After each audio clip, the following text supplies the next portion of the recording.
What this video series is intending to cover are the workings of OPC UA as a component of the S7 PLC family's firmware. This modernized version of machine-to-machine communication can be accomplished completely using OPC UA on a SIMATIC S7-1500 controller.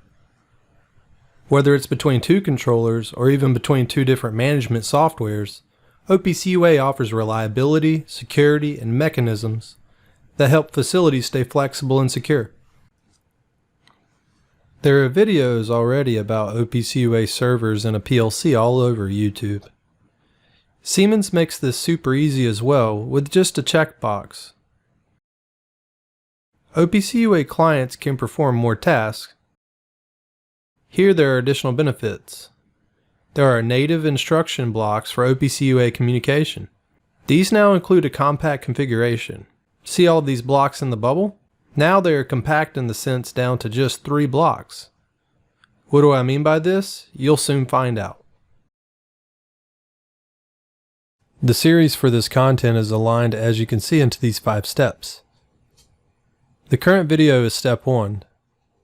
The end result will walk us through a series of configuration and use cases that set the path forward for an end example where a PLC client uses method calls to interact with a PLC server using OPC UA. Starting up the project, I'm selecting a PLC I own. However, if you're simulating using PLC Sim Advanced, feel free to pick any 1500 of your choice. Selecting a 1515 TF with the firmware version 2.9 provides me with OPC UA instructions I will later need. Here's a great picture showing off the PLC's useful front panel interface.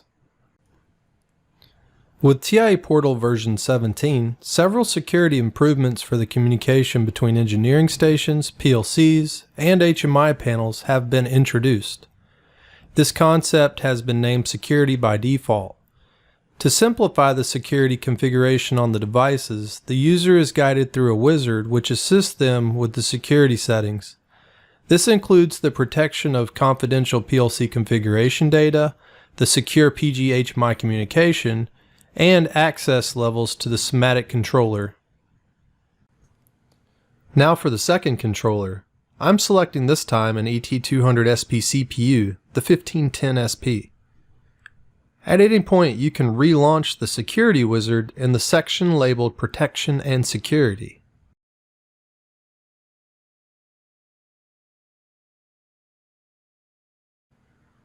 Any added PLC will generate the pop-up for security unless configured not to. Repeat the security setup according to your customer specifications.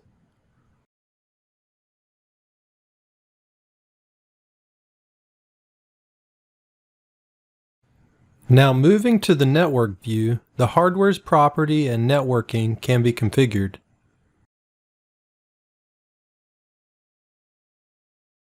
We can rename the PLCs and network them together by dragging from one Ethernet port to the other. Compile to ensure configuration is error-free. While this is compiling, if you are finding this channel beneficial, please like and subscribe. It's a great way to let me know which topics deserve the most attention. Going into the properties of the OPC UA client, it's time to activate the device configuration. Navigate in the inspector window to OPC UA Server. Activate the checkbox Activate OPC UA Server. Here we wish to enable the use of alarms and conditions and can allow the client to reset the alarms. Then find the selected labeled Client General and activate the checkbox Activate OPC UA Client. Repeat a similar setup for the OPC UA Server by only configuring the server section. There are several settings worth noting, but the ones that we want to configure quickly to start out with are the following. The server address, which will be used to identify the server by the client.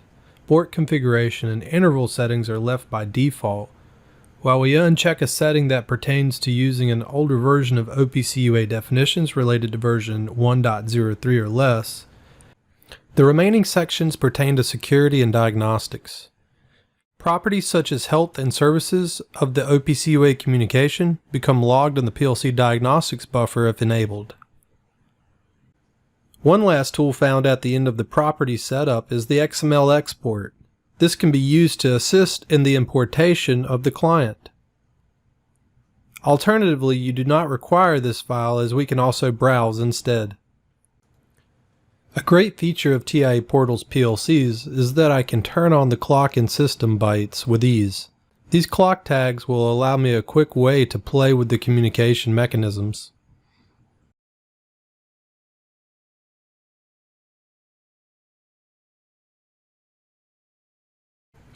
Once complete on configuring the system and clock tags for both sides, compile the PLC.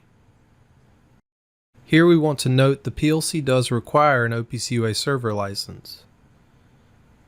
Simply select the one you have and then recompile. Do this for both PLCs.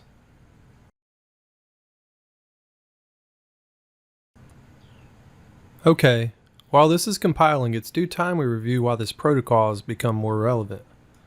Traditionally, OPC runs on Windows OS. To get around this restriction, the OPC Foundation developed OPC UA, Unified Architecture Standard. Here it's fully suited in an S7-1500. An important component of this concept is that the OPC UA communication can take place in parallel with real-time communication for time-critical machine-level data transfer.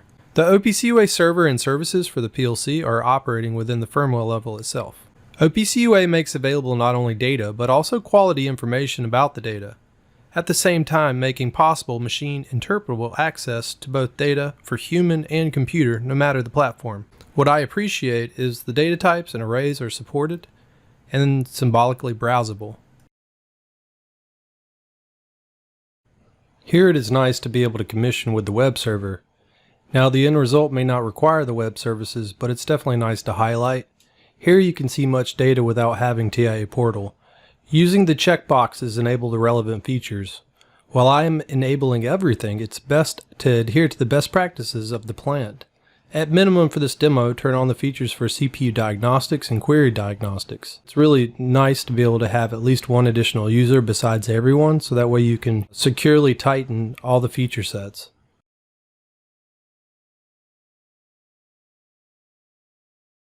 Go ahead and repeat the web server exercise for both PLCs.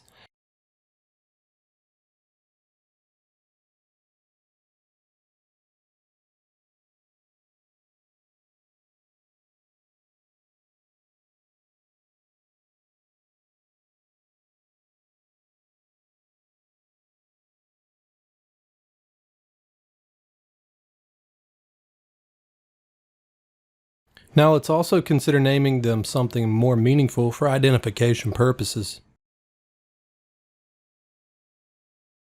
Here I'm going to use an online extended download.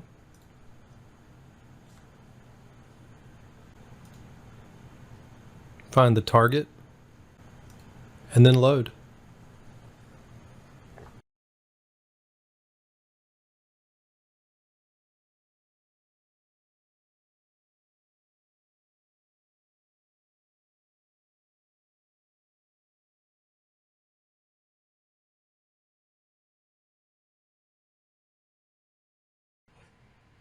So it brought us to the application example for the Siemens OPC UA modeling editor. With the recent update, we can now use this as a browsing tool. You have the possibility to establish an online connection to an OPC UA server. This allows you to browse through the server's address space. Open the dialog information model online in the information model area.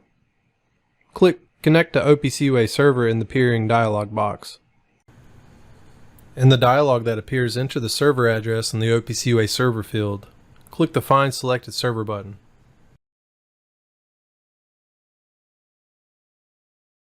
Don't forget the port number.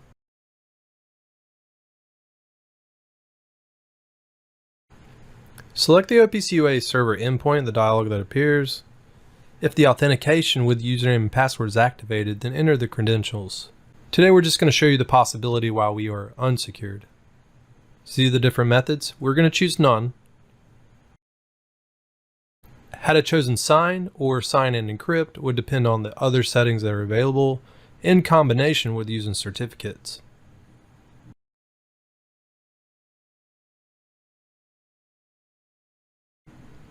I'm going to load the completed node set so we can see all the tags. Now as you can see, the information model is now filled in with the root directory of the actual server. And here we're going to go look at the objects. I'm going to change this from the event view to the data access view.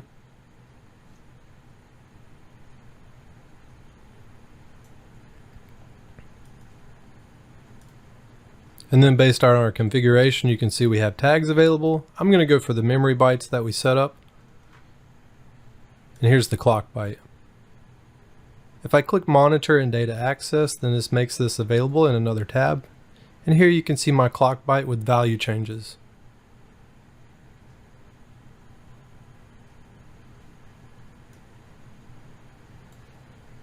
Now take a little bit of time and notice that you'll get a lot of data out of different areas of the object itself.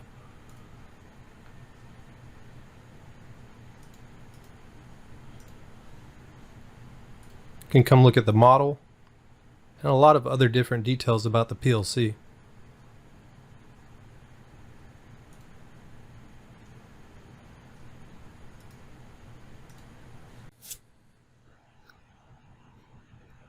You also have the possibility to establish an online connection to a OPC UA server and receive alarming conditions.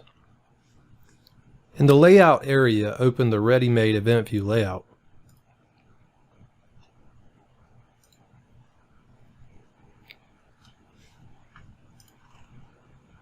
Connect to the OPC UA server. Here we've already done this. And then we'll begin to handle some of the functions here.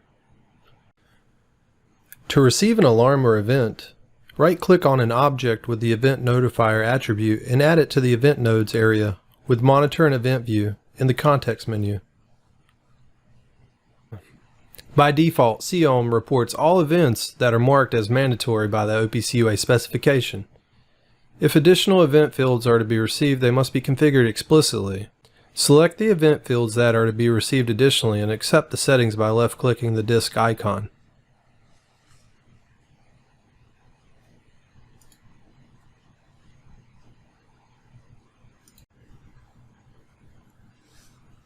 So do know there are a few tabs here that expand.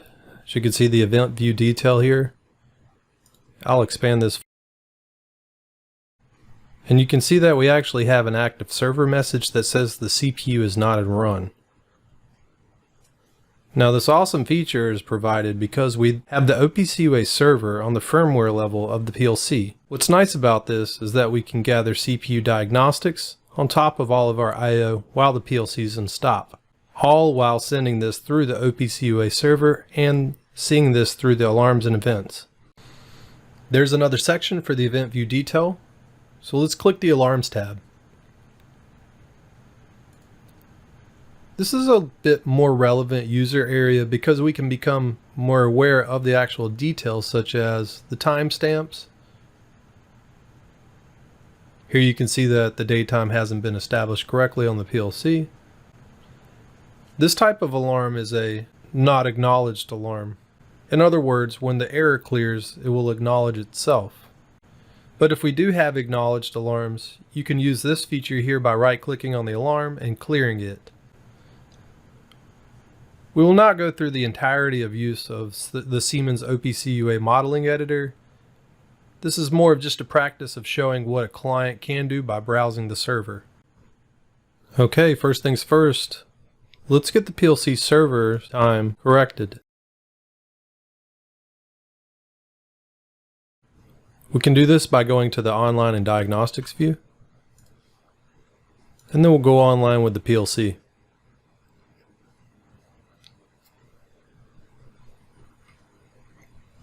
Once we're online, we need to drill down into the functions area where we can use the function called setTime.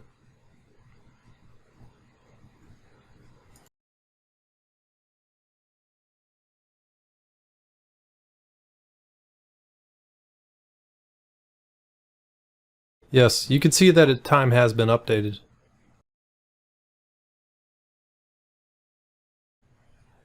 Bring yourself to the web server of the PLC by typing in HTTPS and the IP address. Once you're logged in, you can see that there's an overview on the left side where we've configured every feature available. but I'd like to at least point out the diagnostics section with the runtime information. Here we get program and communication load. So more importantly, we can see communication load as it occurs.